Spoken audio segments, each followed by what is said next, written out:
अजामिल के इतिहास को भक्तिपूर्वक सुनता है, कहता है, वो नरक में नहीं जाता, विष्णु लोक में जाता है। देखो भगवान के नाम की महिमा। मरते समय उसने पुत्र के बहाने से भगवान का नाम लिया, तब भी परम पद को प्राप्त हो गया। फिर जो श्रद्धा पूर्वक भगवान का नाम लेते हैं उनकी सदगति में तो संदेह ही क्या है। राजा कहते हैं, महाराज आपने संकेत किया, यमराज के दूतों ने यमराज के पास जाकर के अपनी दुर्दशा का वर्णन किया, कृपा करके बताइए। उन्होंने यमराज के पास जाकर के क्या कहा? यमराज के द्वारा दिए हुए दंड का रोकना हमने आज तक सुना नहीं माना। इस संशय को दूर करिए कृपा करके। सुखदेव महाराज कहते हैं, भगवान के दूतों से तिरस्कार को प्राप्त करके यमराज के दूत यमराज के पास पहुंचे और यमराज के चरणों में प्रार्थना की, महाराज इस संसार का शासन करने वाले कितने हैं? बहुत से अगर शासन करने वाले हो जाएं, अनायका विनश्यन्ति नश्यन्ति बहुनायका त्रिनायका विनश्यन्ति।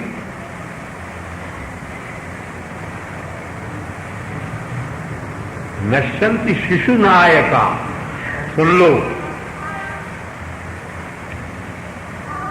जिनका कोई नेता न हो वो विनाश को प्राप्त होते हैं, और जिनके बहुत से नेता हो 550,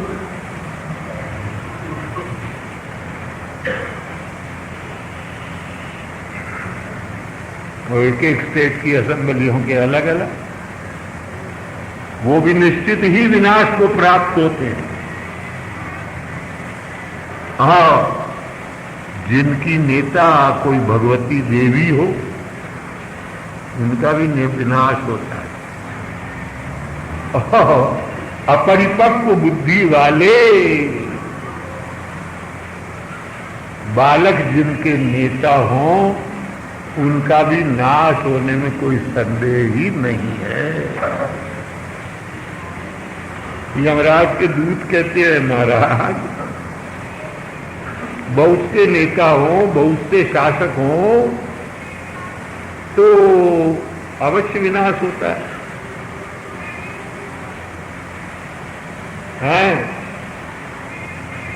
हम तो ये मानते हैं होंगे बहुत से शासक, लेकिन आप सबके शासक हैं, वे आपके अधीन हैं, आप ही सबके शासक हैं। लेकिन हमने अभी अभी देखा कि 4 सिद्धों ने आपकी आज्ञा का भंग कर दिया। पासों में बांध करके हम एक पापी को ला रहे थे, उन्होंने छुड़ा दिया। पापी ने केवल मरते समय नारायण कहा था, इतने में उन्होंने आकर के कहा किसी प्रकार का भय करने की जरूरत नहीं है। ऐसे कहते हुए दौड़ करके आए। वो कौन थे और ये क्या बात हुई, कृपा करके बताइए। सुखदेव जी महाराज कहते हैं, इस प्रकार दूतों का प्रश्न सुन करके यमराज ने भगवान के चरणारविंदों में नमस्कार किया और भगवान के चरणारविंदों का स्मरण करके अपने दूतों से कहा, दूतों, सारे संसार की उत्पत्ति स्थिति और नाश करने वाला मुझसे भिन्न एक सर्वज्ञ सर्वशक्तिमान सर्वाधिष्ठान भगवान, जो ब्राह्मणादि प्रजाजनों को अपनी नाम रूपी रस्सी से बांधता, उसके मन में आने वाले विचार को कोई जान सकते नहीं। मैं, निरति, भूतभावन शंकर, वायु और भृगु आदि जो है ऋषि हैं, वे भी उसके मन में सोची हुई बात को जान नहीं सकते। जिसकी माया से मोहित होकर के और मन से इंद्रियों से जिसको जान नहीं सकते, वो मुझसे भिन्न सर्वज्ञ सर्वशक्तिवान सर्वाधिष्ठान भगवान एक उस भगवान के दूत, भगवान के ही समान रूप धारण करके और संसार में विचरण करते हैं। वे भगवान के भक्तों का संपूर्ण संकटों से रक्षण करते हैं। ओ भगवान के द्वारा बताए गए धर्म का ज्ञान तो देवताओं को नहीं है, तुम और मनुष्यों की फिर क्या कथा है भाई। ब्रह्मा, नारद, कपिल, प्रहलाद, भीष्म, शुक और हम गुप्त भगवान के धर्म को जान करके और मोक्ष सुख को भोग के ये 12 इस संसार में भगवान का नाम लेना परम धर्म है। भगवान के नाम के उच्चारण का महात्म्य तुमने देखा नहीं? अजामिल भी पापों से छूट गया। पुरुषों के पापों का नाश करने के लिए भगवान के गुणों का कीर्तन, भगवान के कर्म का कीर्तन और भगवान के नाम का कीर्तन ही प्रधान धर्म। अजामिल तो देखो पुत्र के बहाने नारायण नाम का उच्चारण करके और मोक्ष धाम को प्राप्त हो गया। मनवादी भी मोहित होकर के भगवान के कीर्तन को न जानते हैं, इसीलिए बेचारे ने कृष्णादि प्रायश्चित्तों का वर्णन किया, व्रतों का वर्णन किया। जैसे वैद्य लोग मृत संजीवनी औषधि को न जान करके और रोगों को नाश करने के लिए नाना प्रकार की दवाई दें, ऐसे ही मनवादिकों ने नाना प्रकार के प्रायश्चित बतलाते हैं। ज्ञानी लोग तो इस प्रकार का विचार करके भक्ति योग का आचरण करते हैं, वे दंड के पात्र नहीं होते। जो भगवान के चरणारविंदों की शरण को प्राप्त कर लेते हैं, भगवान अपनी गदा से उनकी रक्षा करते हैं। इस वास्ते तुम आगे से इस बात का ध्यान रखना, ऐसे भगवान के भक्तों के पास भूल करके भी नहीं जाना। हाँ, जो भगवान के पादारविंद से विमुख हैं, उनको और संसार में जिनकी तृष्णा है, उन दुष्टों को जरूर पकड़ करके मेरे पास ले आना। जिनकी जिह्वा कभी भगवान का नाम नहीं लेती, जिनके चित्त में कभी भगवान का ध्यान नहीं आता, जिनका मस्तक कभी भगवान के सामने कभी झुकता नहीं, ऐसे लोगों को बराबर पकड़ करके ले आया करो। वहां कोई संकोच करने की जरूरत नहीं है। फिर यमराज कहने लगे, भगवान से प्रार्थना करने लगे, भगवान हमारे दूतों ने अन्याय किया, जो आपके नाम का जिसने मरते समय उच्चारण किया उसको पकड़ लिया। मैं आपसे इसकी क्षमा याचना करता हूँ और आपके चरणारविंदों में नमस्कार करता हूँ। सुखदेव महाराज कहते हैं, राजन परीक्षित, भगवान के नाम का संकीर्तन करना महापापों का भी नाश कर देने वाला है। भगवान की भक्ति से मन जितना शुद्ध होता है उतना व्रतादिकों से नहीं होता। जिसका मन भगवान में लग गया उसका मन फिर संसार में कभी नहीं रमण करता। दूत इस प्रकार यमराज के वाक्य को सुनकर के उस दिन से भगवान के भक्त को देखने से भी डरने लग गए। इस इतिहास को मलयाचल पर्वत पर बैठे हुए अगस्त्य मुनि ने भगवान का पूजन करते हुए हमसे कहा था, वह हमने तुमको सुनाया।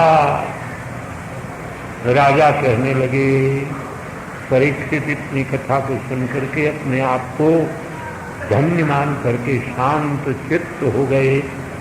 फिर भगवत संबंधी प्रसंग उठाने के लिए कहने लगे, महाराज आपने देवताओं की, राक्षसों की, मनुष्यों की, नागों की, मृगों की और पक्षियों की सृष्टि का संक्षेप से वर्णन स्वयंभू मन्वंतर में किया। मैं विस्तार पूर्वक इस सृष्टि को सुनना चाहता हूँ। राजा के इस प्रकार के प्रश्न को सुनकर के सुखदेव मुनि बोले, राजन 10 प्रचेता के पुत्रों का हमने पहले कथन किया है। वे समुद्र से भगवान के चरणार बिंदों में मन लगाकर तपस्या करते हुए जब बाहर निकले तो उन्होंने पृथ्वी पर वृक्ष ही वृक्ष देखे। बस उनको क्रोध आ गया और अपने मुख से उन्होंने अग्निवायु को प्रकट किया और वृक्षों को जलाने लगे। अपनी प्रजा वृक्षों को देख करके सोमराज चंद्रमा वहां चले आए और उनसे कहने लगे, अरे भाग्यवानों, तुम प्रजापति हो, इन वृक्षों को विचारों को क्यों जला रहे हो? ये तो भगवान के द्वारा उत्पन्न किए गए हैं। भगवान ही तो वनस्पति औषधि इनको प्रजा के अन्न के रूप में उत्पन्न करता है। जो चल प्राणी हैं, अचल उनके अन्न है। फल तृण इत्यादि जो हाथ वाले हैं उनके बिना हाथ वाले अन्न हैं। जो 2 पैर वाले हैं उनके चौपाए अन्न हैं। तुमने तो भगवान को प्रजा की सृष्टि तुमको तो भगवान ने प्रजा की सृष्टि करने के लिए उत्पन्न किया था और तुम्हारे पिता ने तुमको यही आज्ञा दी, फिर तुम इन वृक्षों को विचारों को क्यों जला रहे हो? अपने पूर्वजों के मार्ग का अनुसरण करो। देखो, पिता ही अपने पुत्रों के बंधु हैं, स्त्री ही और स्त्रियों के पति ही सर्वोत्तम सुहृत, मूर्खों को ज्ञान देने वाले सुहृत हैं। और भगवान तो प्राणियों के अंतःकरण में विद्यमान रहते हैं। इस प्रकार शरीर की उत्पत्ति को जान करके तुम क्रोध को रोको। तुमने जिन पेड़ों को जला दिया सो जला दिया, अब बाकियों को बचाओ, उनका कल्याण करो।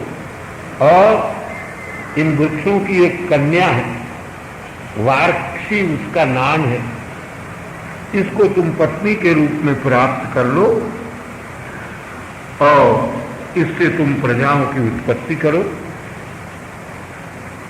ऐसा कह करके वृक्षों के पति सोम चंद्र महाराज उस कन्या को उनके लिए दे दिया और चले गए। उन्होंने विधि पूर्वक उस कन्या के साथ विवाह किया।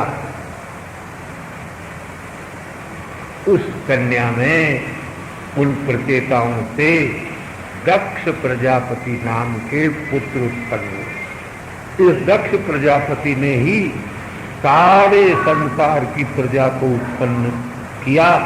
कैसे किया ये सुन लो। पहले दक्ष प्रजापति ने देवता, असुर और मनुष्यों को अपने मन से ही पैदा किया, लेकिन वो मन से पैदा होने वाली सृष्टि बढ़ी नहीं। तब विंध्याचल में जाकर के अगमर्षण तीर्थ में स्नान करके तपस्या के द्वारा भगवान को प्रसन्न करते हुए हंसगुह्य नाम के स्तोत्र से भगवान की स्तुति करते हुए दक्ष प्रजापति कहने लगे,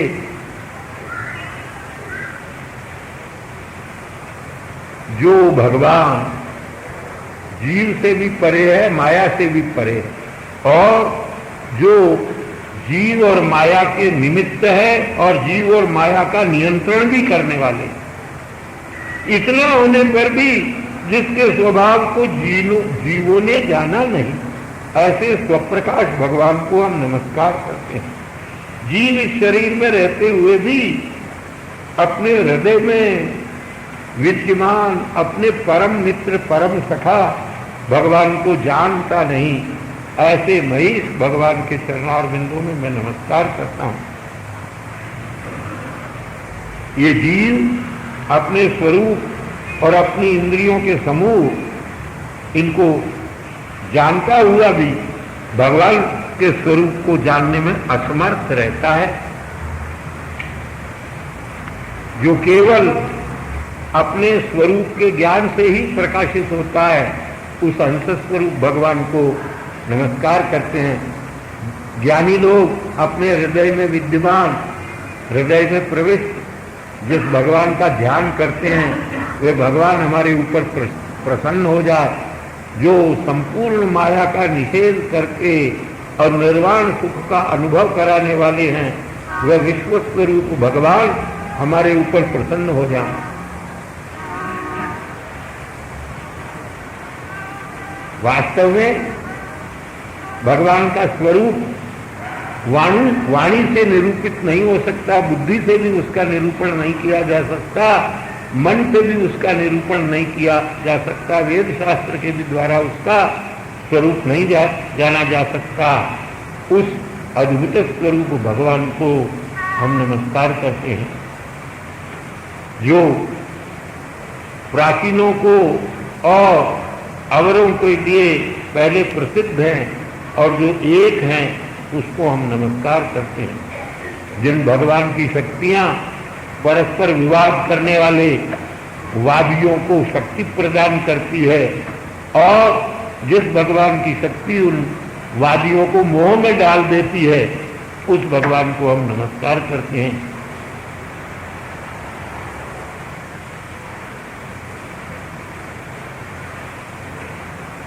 शास्त्र, वेद, इतिहास, पुराण जिस भगवान को अपाणिपादो यवनो गृहीता पश्यत्य चक्षु, भगवान के पैर हैं भी नहीं भी, भगवान के हाथ भी हैं नहीं भी हैं, भगवान के मुख नहीं है और भगवान के हजारों मुख हैं, भगवान के नेत्र नहीं है और भगवान के हजारों नेत्र हैं। इस प्रकार विधि निषेध रूप में भगवान का वर्णन करते हैं, लेकिन जो वास्तव में विधि निषेध दोनों से परे, उस भगवान को हम नमस्कार करते हैं। दक्ष प्रजापति महाराज इस प्रकार भगवान की स्तुति करते हैं और स्तुति जो भगवान वास्तव में नाम से और रूप से रहित होते हुए भी अपना भजन करने वालों के ऊपर केवल कृपा करने के लिए नाम रूप का धारण करते हैं, वो भगवान मेरे ऊपर प्रसन्न हो जाए ना। उपासना, ज्ञान और कर्म, इन तीनों मार्गों से उपासना करने पर जो मनोवांछित फल देने वाले हैं, उन भगवान के चरणों में हम नमस्कार करते हैं। सुखदेव जी महाराज कहते हैं, इस प्रकार की स्तुति को प्राप्त करके और भक्तवत्सल भगवान दक्ष प्रजापति के सामने प्रकट हो गए। गर्भ पर विराजमान, विशाल 8 भुजाएं, शंख, चक्र, गदा, पद्म, वनमाला और खड्ग से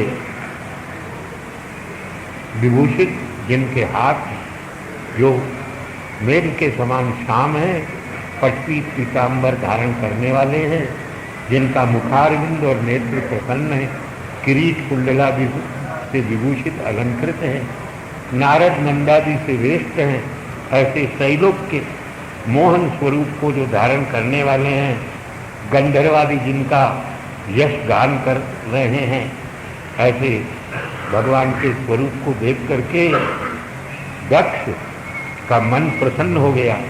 भूमिष्ठ प्रणाम किया। भगवान ने दक्ष को प्रजा की इच्छा रखने वाला समझ करके और कहा, हे प्रचेताओं के पुत्र दक्ष, तुम तब से सिद्ध हो गए, मैं तुम्हारे ऊपर प्रसन्न हूँ। ब्रह्मा, भूतभावन शंकर, मनु, ये सब मेरी विभूतियाँ हैं। तप मेरा हृदय है, विद्या मेरा शरीर है, धर्म मेरी आत्मा। तो धर्म का परित्याग करता, आत्मा का ही, भगवान की आत्मा का परित्याग करता। देवता लोग मेरे प्राण हैं, तो देवताओं से विरोध करते हैं, वो भगवान के प्राणों से विरोध करते हैं। सब सारे संसार के जीवों में जो चेतन स्वरूप है वो मेरा ही स्वरूप है।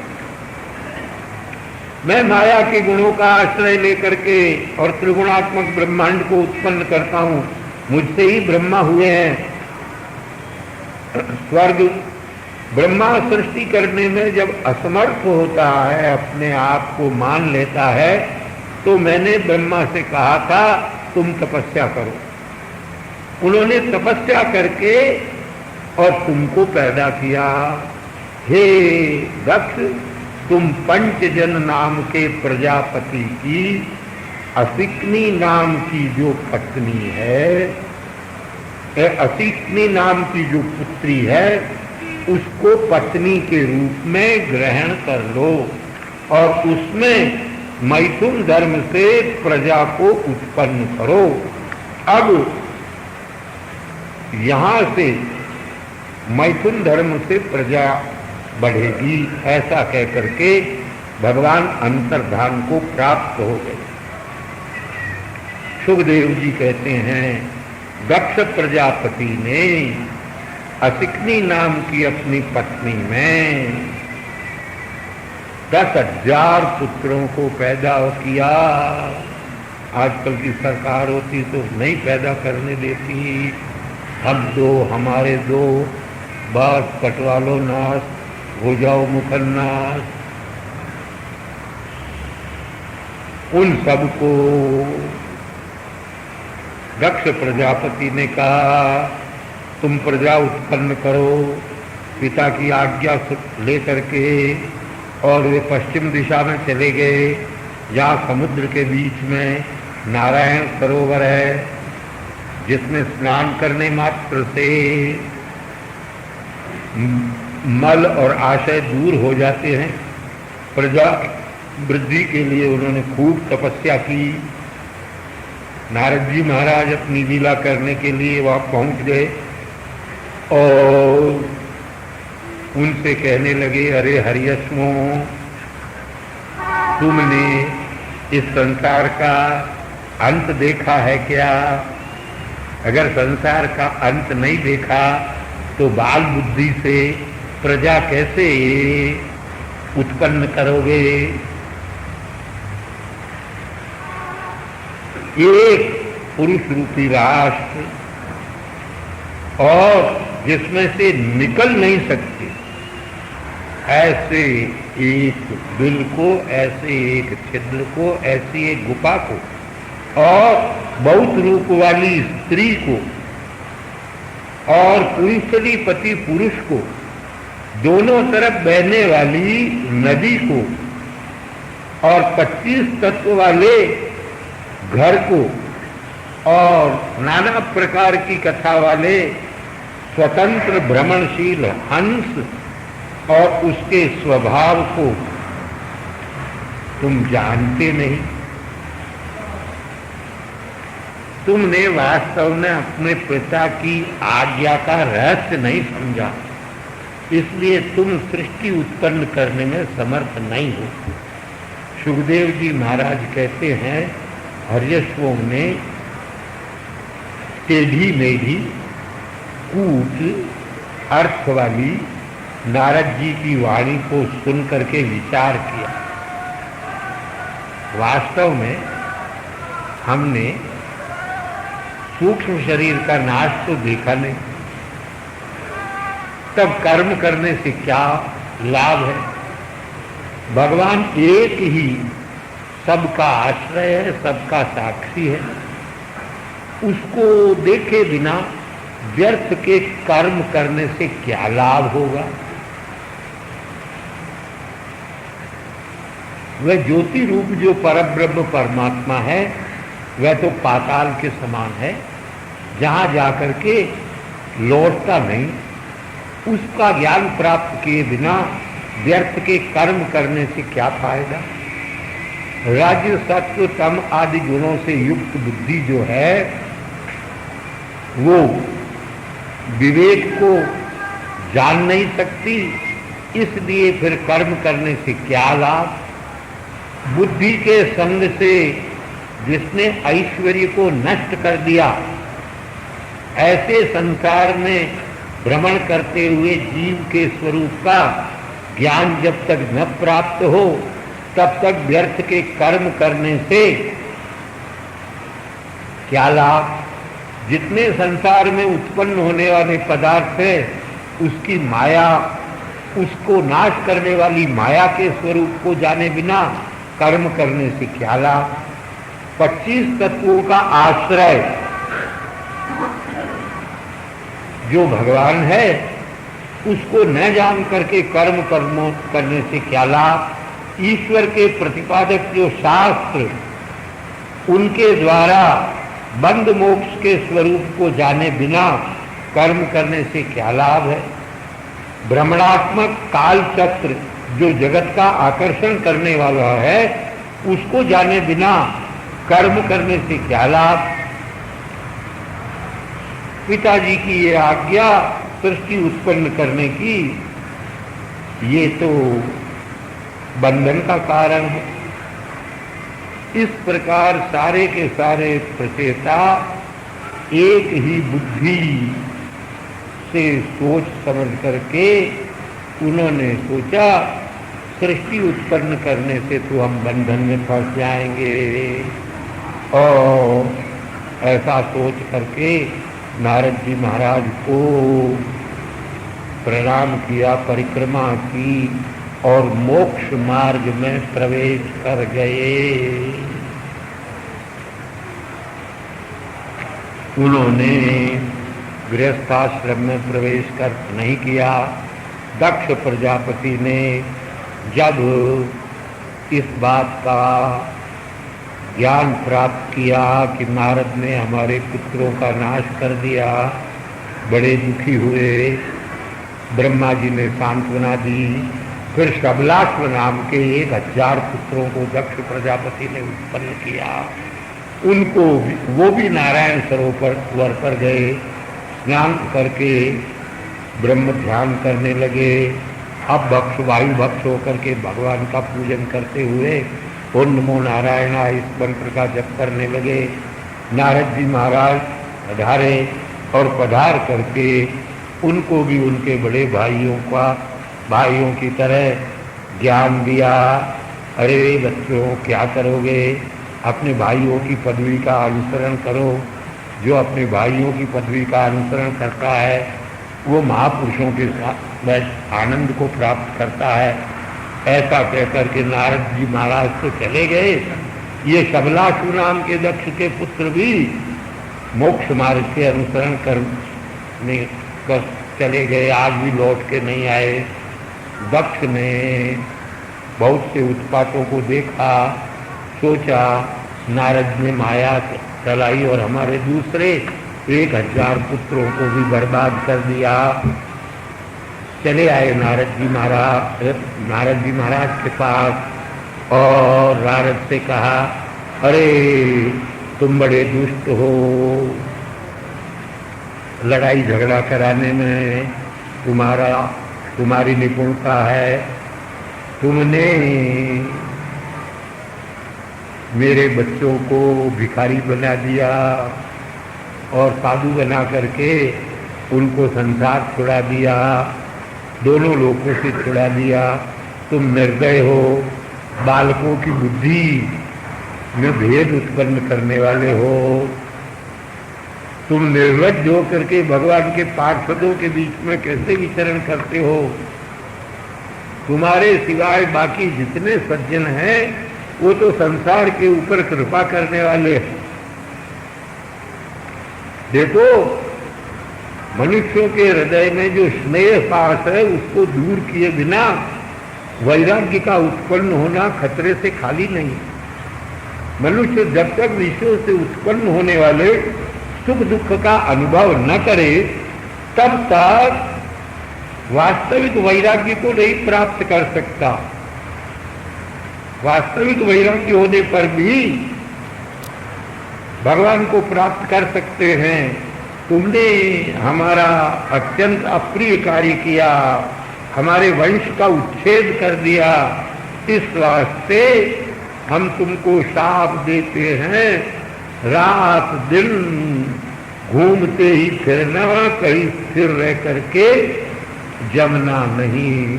सुखदेव जी महाराज महा तपस्वी नारद जी महाराज तो ब्रह्मा के पुत्र थे, चाहते तो दक्ष को भी साथ दे सकते थे, लेकिन अपनी सज्जनता का ध्यान करके उन्होंने दक्ष को शाप नहीं दिया। सुखदेव जी महाराज कहते हैं, दक्ष जी महाराज, दक्ष प्रजापति को बड़ा दुख हुआ, लेकिन ब्रह्मा जी ने आकर के उनको सांत्वना दे दी। फिर तो स्वयं ही ब्रह्मा जी महाराज ने 60 कन्याओं को उत्पन्न किया। उसमें से 10 कन्या तो धर्म के साथ ब्याह दी। कश्यप महाराज के साथ 13 कन्याओं का विवाह कर दिया। चंद्रमा को 27 अपनी कन्याओं का विवाह कर दिया और 2 कन्याओं का विवाह भूत के साथ कर दिया, 2 अंगिरा के साथ ब्याह दी। कृषाश्व नाम के महर्षि को 2 ब्याह दी और तार्क्ष ऐसे दूसरे नाम को प्राप्त करने वाले कश्यप को 4 कन्याएं ब्याही, जिसकी संतान से ये तीनों लोक पूर्ण हो गए। अब धर्म की पत्नी के नाम सुनो। भानु, भानु, लंबा, कपूक, जामी, विश्वा, साध्या, मरुत्वती, वसु, मूर्ता और संकल्पा, इनके पुत्र पौत्रों के नाम सुनो। भानु के देव ऋषभ, उसके इंद्रसेन। लंबा के पुत्र का नाम विद्यो, उसके स्तनयित्नु। ककुक के संकट, उसके कीकट और उससे फिर दुर्गाभिमानी देवता पैदा हुए। जाम्या के स्वर्ग नाम का पुत्र पैदा हुआ, उससे नंदी नाम का पुत्र हुआ। विश्वा के विश्वेदेवा नाम के पुत्र हुए, उनके कोई प्रजा नहीं हुई। साध्या नाम की जो पुत्री थी, उससे साध्य नाम के देवताओं का गुण उत्पन्न हुआ, जिससे अर्थ सिद्धि उत्पन्न हुई। मरुत्वती नाम की पुत्री से मरुत्वाम और जैन पैदा हुए, जिनको उपेंद्र भी कहते हैं। मूर्ता के महूर्तिक नाम के देवगण पैदा हुए। संकल्पा से संकल्प नाम का पुत्र पैदा हुआ, उससे काम नाम का पुत्र पैदा हुआ। वसु नाम की कन्या से 8 वसु पैदा हुए, उनके नाम द्रोण, प्राण, ध्रुव, अर्क, अग्नि, दोष, वसु और विभावसु। उनके वंश में द्रोण ने अभिमति नाम की अपनी पत्नी में हर्ष, शोक, भय इत्यादि को पैदा किया। प्राण के ऊर्जस्वती नाम की पत्नी में सह, आयु और पुरोजव नाम के पुत्र हुए। ध्रुव के धरणी में नाना प्रकार के नगर पैदा हुए और अर्क के वासना नाम की पत्नी में तर्ष आदि पुत्र पैदा हुए। अग्नि की वसोरधारा नाम की पत्नी में द्रविणक इत्यादि पुत्र पैदा हुए और दूसरी कृत्तिका नाम की में स्कंद पैदा हुए, उसके विशाखादि पुत्र हुए। दोष के शर्वरी नाम की पत्नी में शिशुपाल पैदा हुए। अंगिरा के जो वसु भी थे, उसके विश्वकर्मा नाम के पुत्र हुए। उसके चाक्षुष नाम के मनु पैदा हुए, उससे विश्वेश देव नाम के साध्य पैदा हुए। वसु के उषा नाम की पत्नी में युष्ट, रुचि और आतप आतप के से दिवस पैदा हुआ, भूत से स्वरूपा में रैवत आदि भव भीम वाम उग्र वृषाकपि अजय प्रताप अहिर्बुद्ध बहुरूप और महान, ये 11 रुद्र पैदा हुए। दूसरी बारिया में भूत प्रेत विनायक इत्यादि पैदा हुए। वे सब 11 रुद्रों के पार्षद हुए। अंगिरा के स्वधा नाम की पत्नी में पितर नाम के पुत्र उत्पन्न हुए। दूसरी पत्नी जो सत्या थी उसमें अथर्वा और अंगिरा पैदा हुए, जिनसे अथर्ववेद प्रकट भया। कृशाशु के अर्ची नाम की पत्नी में धूम्रकेश और दूसरी धिष्णा नाम की पत्नी में देवल वयुन और मनु ये पैदा हुए। तार्क्ष की विनता नाम की पत्नी में गरुड़ और अरुण ये 2 पुत्र पैदा हुए। और कद्रू नाम की पत्नी में नाग पैदा हुए। पतंगी नाम की पत्नी में पक्षी पैदा हुए। और यामिनी नाम की पत्नी में ये शलभ नाम के जो चौमासे के अंदर पैदा होते हैं। चंद्रमा की कृत्तिका से लेकर के भरणी तक 27 पत्नियां हैं, जिनके सबके नाम नक्षत्र हैं। दक्ष के शाप से चंद्रमा को क्षय रोग हो गए, इसलिए उसका कोई पुत्र नहीं हुआ।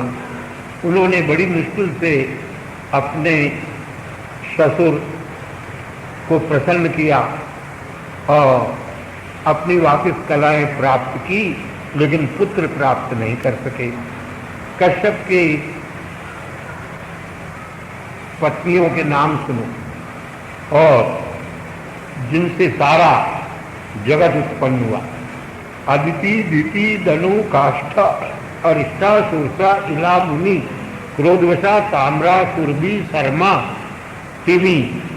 तिमी नाम की जो पत्नी थी दक्ष की, उसके सारे जल जंतु पैदा हुए। और शर्मा नाम की जो दक्ष की पत्नी थी, उससे ये सिंधु व्याघ्र इत्यादि श्वापद पैदा हुए। सुरसा नाम की जो पत्नी थी, उससे राक्षस पैदा हुए। और अरिष्टा नाम की जो पत्नी थी, उससे गंधर्व पैदा हुए।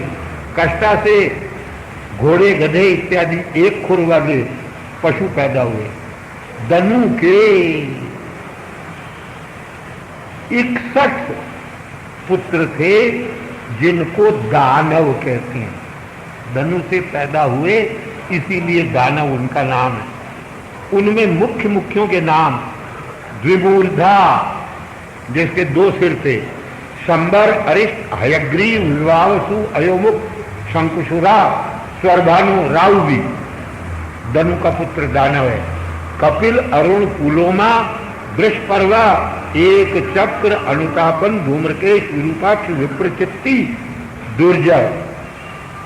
स्वरभानु के सुप्रभा नाम की कन्या हुई राहु की, जिसका नमुची नाम के दानव के साथ विवाह हुआ। वृषपर्वा के वो दानवराज था, उसके शर्मिष्ठा नाम की कन्या पैदा हुई, जिसका ययाति के साथ विवाह हुआ। धनु का पुत्र वैश्वानर, उसकी कन्या उपदानवी, हैशिरा, पुलोमा, कालका।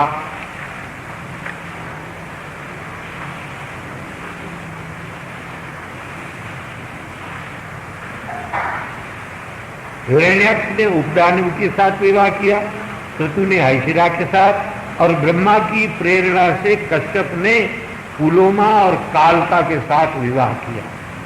उससे 64 युद्धशाली दानव पैदा हुए। अर्जुन ने स्वर्ग में जाकर के उनको मारा था। विप्रचित्ति ने सिंबिका नाम की अपनी पत्नी ने, राहु जिसमें सबसे बड़ा है, ऐसे 100 केतु नाम के पुत्र पैदा किए, जो ग्रह बन गए। अब अदिति के वंश के सुनो, यहाँ भगवान नारायण अंश से अवतार लेते हैं। अदिति के पुत्र 12, 12 आदित्य जिनको कहते हैं उनके नाम है। ये महीनों के भी नाम है 12 सूर्यों के कारण। विवस्मान, अर्यमा, पूषा, त्वष्टा, सविता, भग, धाता, विधाता, वरुण, मित्र, शक्र, उरुक्रम। विवस्वान की पत्नी जो संज्ञा थी उसने श्राद्ध देव, मनु, यम और यमुना, इसीलिए यमुना यमराज की बहन है, उसने सुर्गी, अश्वी, घोड़ी का रूप धारण करके अश्विनी कुमारों को पैदा किया और छाया बन के शनिश्चर को, सावर्णी को, मनु को और तप्ती नाम की कन्या को पैदा किया, जिसका इक्ष्वाकु कुल में उत्पन्न होने वाले संवरण के साथ विवाह हुआ। अर्यमा के मातृका नाम की पत्नी में मनुष्य उत्पन्न हुए। पूषा पृष्ठभुक नाम का देवता है, उसके कोई संतान नहीं हुई। त्वष्टा के रचना में सन्निवेश और विश्वरूप, ये 2 विश्वकर्मा पैदा हुए। बृहस्पति ने एक बार देवताओं को त्याग दिया तो उन्होंने अपने शत्रुओं के दोहित्र विश्वरूप को पुरोहित बनाया।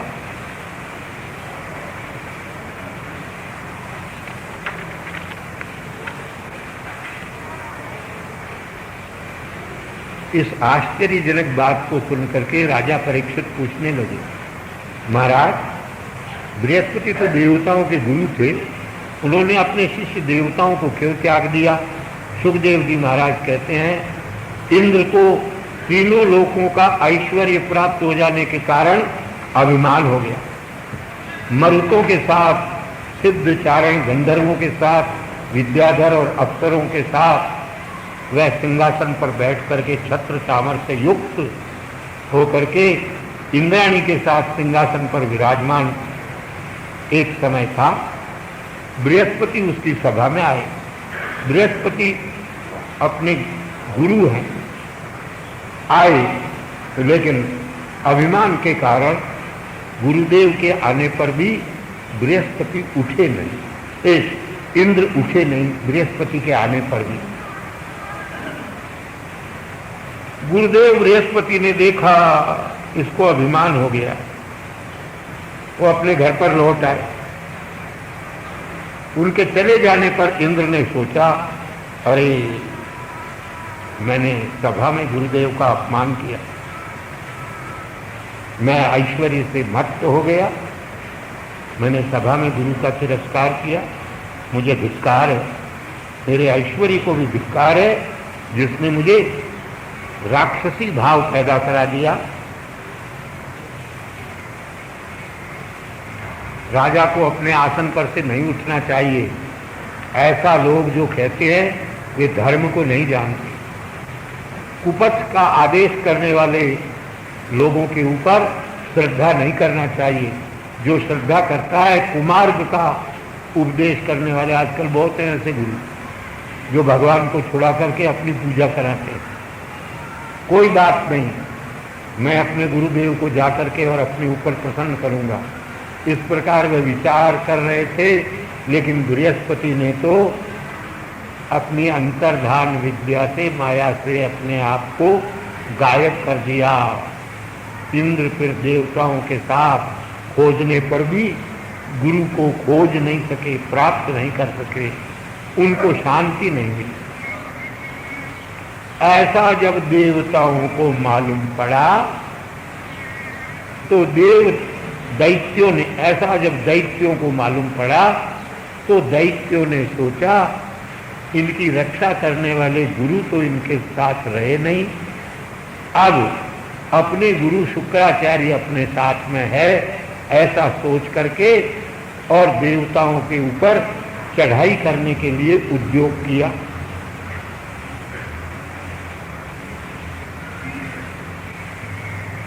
और देवताओं के ऊपर उन्होंने चढ़ाई कर दी। घोर युद्ध हुआ। देवता लोग उन राक्षसों के बाणों से भिन्न अंग वाले हो गए। ब्रह्मा जी महाराज के शरण में गए। ब्रह्मा ने उनको दुखी देख करके कहा अरे देवताओं, तुमने तो ऐश्वर्य से प्रमत्त होकर के अपने गुरु का तिरस्कार किया, बहुत बुरा किया। तुम्हारा इसीलिए शत्रुओं से पराभव हुआ। देखो, गुरु के अतिक्रमण करने का ये साक्षात फल देख लो। तुम्हारे शत्रु ये असुर, राक्षस, दैत्य, दानव अपने गुरु शुक्राचार्य की आराधना करते हैं। इस वास्ते ये तुमको तो जीत चुके, अब स्वर्ग के भी मालिक बन जाएंगे। इस वास्ते तुम जल्दी से जल्दी, तुम्हारे गुरुदेव बृहस्पति तो छोड़ करके तुमको चले गए, अब तुम राक्षसों की पुत्री के पुत्र विश्वरूप को अपना पुरोहित बनाओ। वह जब पुरोहित बन जाएगा तो तुमको तुम्हारा राज्य दिला देगा और राक्षसों से विजय भी करा देगा।